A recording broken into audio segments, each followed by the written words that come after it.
Hi, my name is Bill Starn, Senior Advisor at Mallard Advisors in Hockessin, Delaware.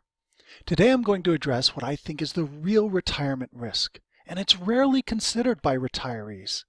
And it's what's known as sequence of return risk. In other words, the real risk in retirement is how your actual investment returns unfold year by year during your retirement years. We all know that portfolio returns vary each year. Markets are cyclical and unpredictable, and a bull market could begin at the start of your retirement, which would be great. Or we could enter a protracted bear market as you retire and begin taking withdrawals from your portfolio. I'm also going to talk about how to manage this risk today. We can see this pesky reality that no one actually earns exactly 7.6% each year compounded annually every year. And what we find is that the actual sequence of returns provided by the markets during your retirement years is the big retirement risk. By running our return sequence modeling program, we're running the client's retirement projections many times and applying a year-to-year spread of returns based upon the historical risk of a portfolio that has 60% in stocks. And this more realistically captures the natural year-to-year volatility of a portfolio rather than solely assuming a linear return each year.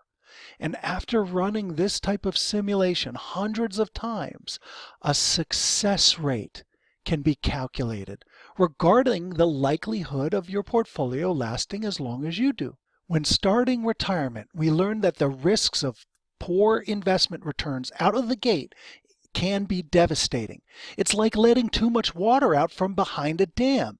You just end up with a dry lake bed. There are really three practical options for managing this retirement risk. First, you must determine how much spending is congruent with your resources. You have to do that, and it's best done through the financial planning process. Second, you're doing this in order to ensure that you have a margin of safety. You don't want to skate on thin ice.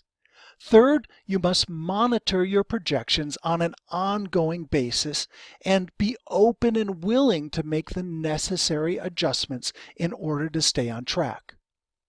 And this ongoing monitoring must include calculating your success rate. What we're doing is we're monitoring this client's success rate over time by using guardrails. What's really important here is that the concept that if you're monitoring your financial security and using the success rate guardrails, you will always be on track. Think of the guardrails in another way, as bumpers in a bowling lane, which keep the ball rolling down the middle towards the pins.